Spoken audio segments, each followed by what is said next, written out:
Hello everybody, we are the Geeks and the Trainers. I'm Enzo, this is my forever co-host John. Today, since the Naked Gun reboot is coming out, we're going to talk about some comedies that really push it. But we'll end with a comedy that is more in touch with the Naked Gun. But yeah, we're starting with White Chicks. Oh lordy. I will say this, if you ever want to see what the culture of the 2000s was like, politically correct or not, these two, the next two videos we're about to do will be the best insight on what comedy was back then. I mean, I grew up during that time.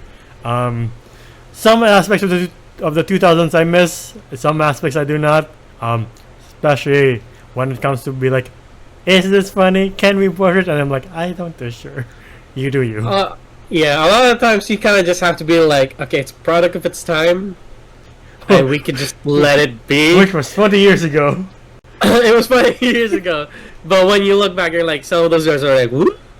Yeah. I mean, even the main theme of this movie is already a little bit iffy. Because I'm surprised that they're making a sequel to this. Because I'm they are? They announced it on social media, I think last year. How? How I don't know. I really don't know. Because the first movie was already like, man, no. Yeah, because like, can they do whiteface again? Or like, I don't know. Hey man, I'd rather not touch upon that subject. Anyway, they're making a sequel to White Chicks. They're making a spin-off to Tropic Thunder, so anything's possible. Oh, it's back. Because these are the two movies that came out where we're just like, oh, they're just a completely different race posing as a different race. Yeah. The beginning alone, I'm like, I forgot how to say this, poorly aged the beginning is, and like the rest of the movie is also like somewhat more poorly aged. Not saying this is look, comedy has always been subjective.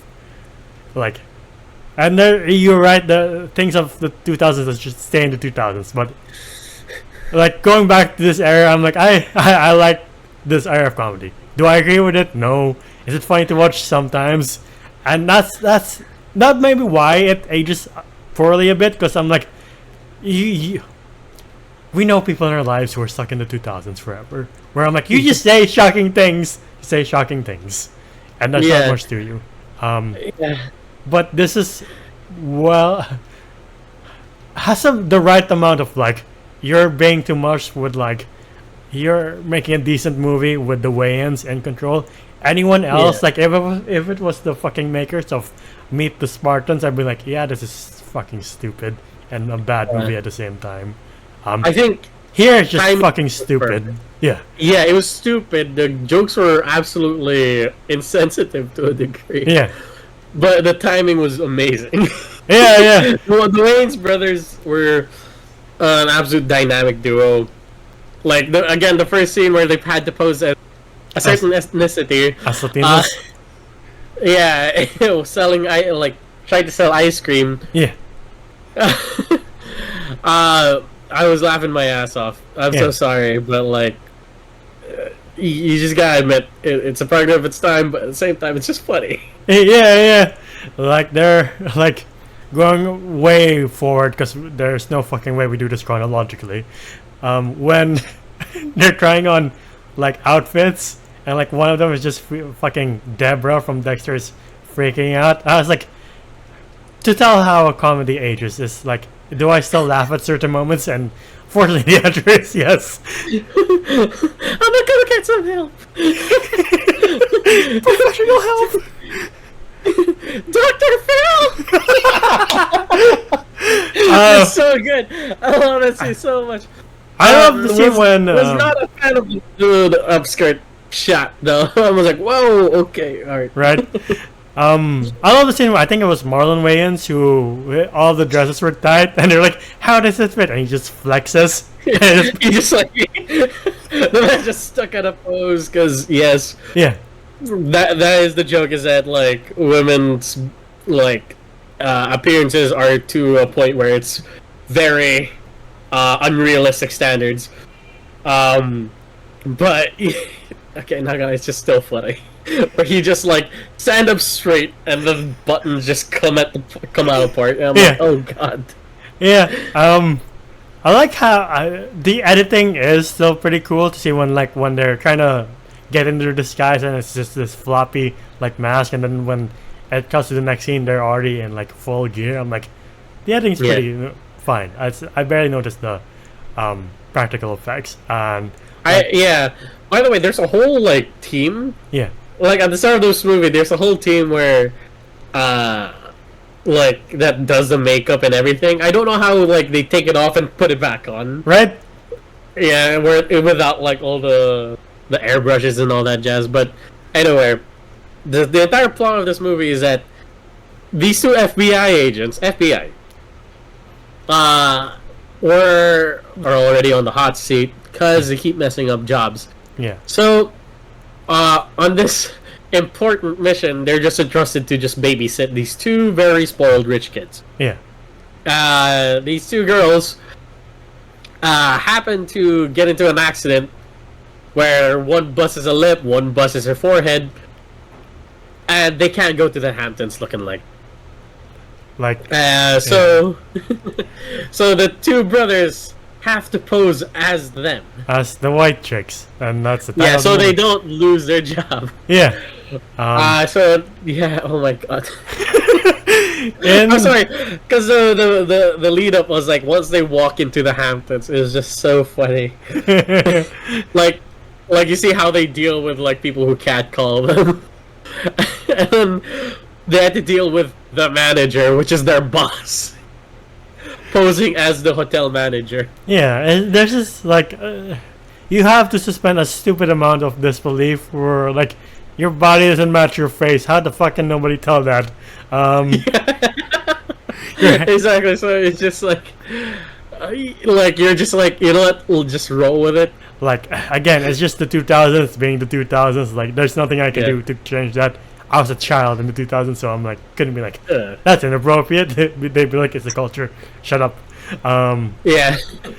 Also, like the Yo Mama jokes scene was just so fucking funny. Yeah.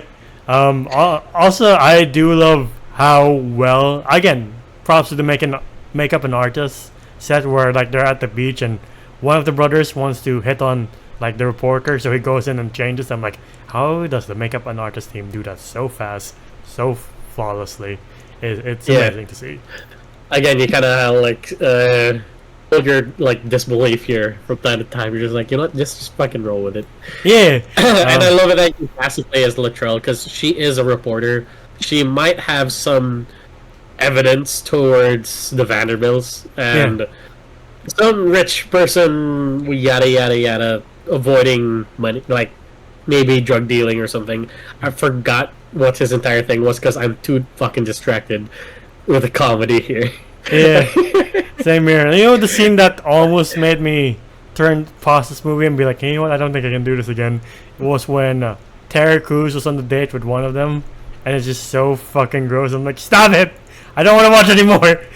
It's gross. I don't like. Yeah. Oh lordy. Okay. There are a couple of jokes here with Terry Crews' character, which is just not okay. Yeah. Where yes, he is like kind of advancing on this said girl. Yeah. A little too much, even to a point where they go to a club and he did try to. Yeah, roofie them. Yeah, he tried to pull a little bit of Bill Cosby. Bill Cosby, yeah, the Cosby classic. Yeah, Jesus, and then it gets switched. Yeah, it's just there's so many things where I'm like, I forgot how edgy the 2000s could be. And again, I grew up in it. I was a part of it. I lived it.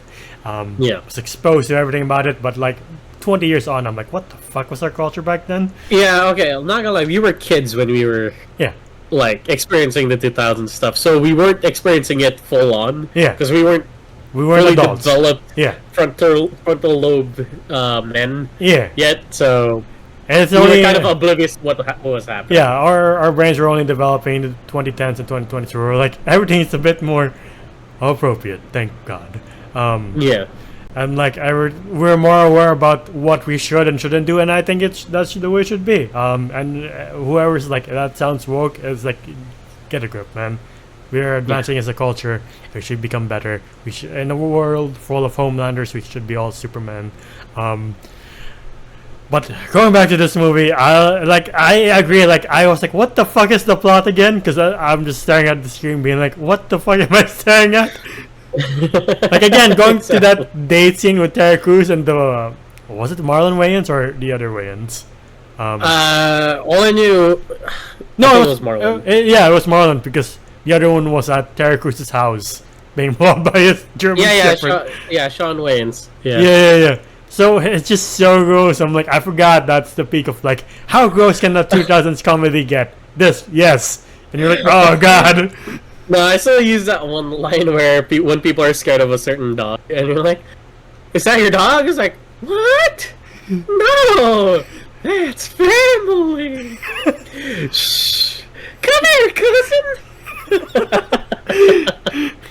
And the ending is just absurd as the rest of this movie. So I'm like, you know what? I buy it. Do I want to see this movie again? Maybe if I'm like, you know what? I want to watch a stupid ass movie. Probably. But like if I want like, I don't know, a better well-made comedy, like something along the lines of like Bridesmaids, or can't think of another modern comedy, Cock Blockers with John Cena, I'm like, yeah, I'll watch that. So yeah, again, the 2000s saying the 2000s, and we just look back in retrospect being like, oh my god, how far did we push this shit? And then you see other comedies. We really push it, and at least like that was a template. You know, like at least movie makers now are like, right, we cannot make that kind of joke here. And they gotta be a bit more careful. Or if we do, because there's a fucking sequel to this. We're like, we have to be we have to be better writers to make this say a lot more type of satire, which is Tropic Thunder and Team America, rather than just being stupid. It's a good movie, but like you have to admit that like it's a no nonsense plot, no nonsense characters, and you're like, what did you learn from this movie? I have no fucking idea, man. No idea. Like a lot of it was just like I don't know. So some of the lines were just delivered a little too funny. That again, you kind of forget what the fucking plot is. Yeah. Especially where we get to the conclusion, they're at that runway thing. Yeah. And they finally caught the big bad guy. And Terry Crews like takes a bullet for one of the Wayans brothers. And you just gotta love the whole. So you're telling me that you're not? Yep, I'm not a woman. What? So yes, there is a jab there at a certain but at the same time it's just funny because you're just like, it subverted all our expectations, and we're just like, what? Yeah, you're like, my dude, you know what? Fuck it, you're already a very inappropriate character, a very inappropriate movie, so who cares at this point? So what would you rate White Chicks?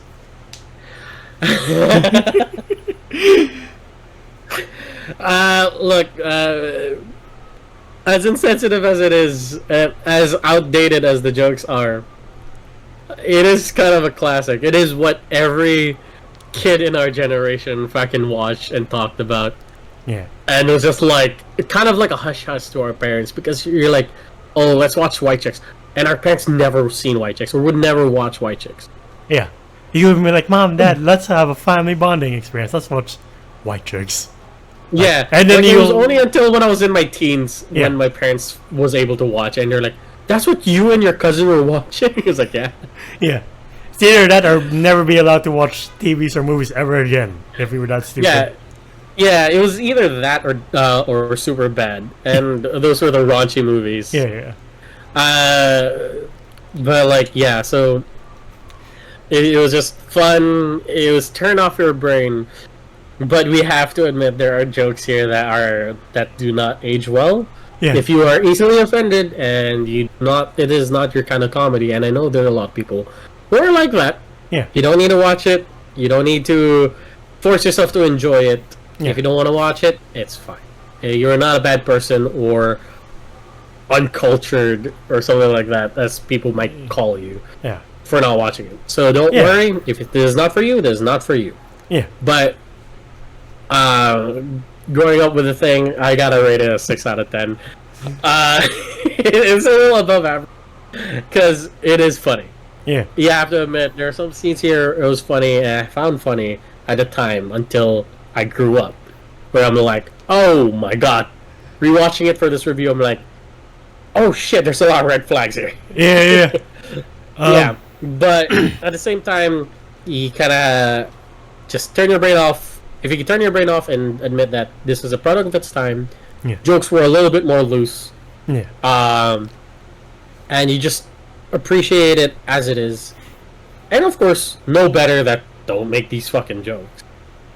Yeah, it's still a good time. I have to admit. It's still kind of like something me and my cousin would go back to. And just like watch a classic or being like, wow, these were the days. Yeah, like being the fairest of fairs, like it literally is just like a 6 for me, like because like at some point in the movie I was like, what is the plot again? And I had to read Wikipedia, so like I'm not going back. I'm like, oh right.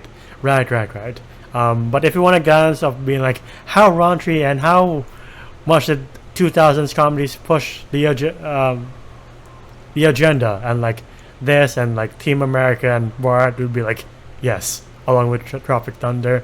It's a fascinating glimpse of what the past was 20 years ago, which is crazy to me right now. Everybody did their role pretty well, especially the Wayans brothers. This is the whole family affair. The directors are Wayans, the screenwriters are Wayans, and the main stars are Wayans. And it just shows how talented they can be. Like, we've seen Marlon Wayans in other comedies, but he hasn't written, and it's pretty bad. Like, I forgot what, maybe Scary Movie, where you're like, this really doesn't age well, man. And on the other side, we've seen him be brilliant in like Requiem for a Dream and the upcoming Jordan Peele movie. So he knows how to act, and there's no denying that. But yeah, the rest of this movie is quite like, you're just here for the memes and the vibe of like, I want to go back to the 2000s and just experience all its bullshittery. It's raunchiness. Yeah. Is there anything memorable aside from the meme-worthy moments? Not really. Are the characters that well developed aside from the 2 FBI agents? No. Do I want them to be more developed? Honestly, no. It's like, you know what?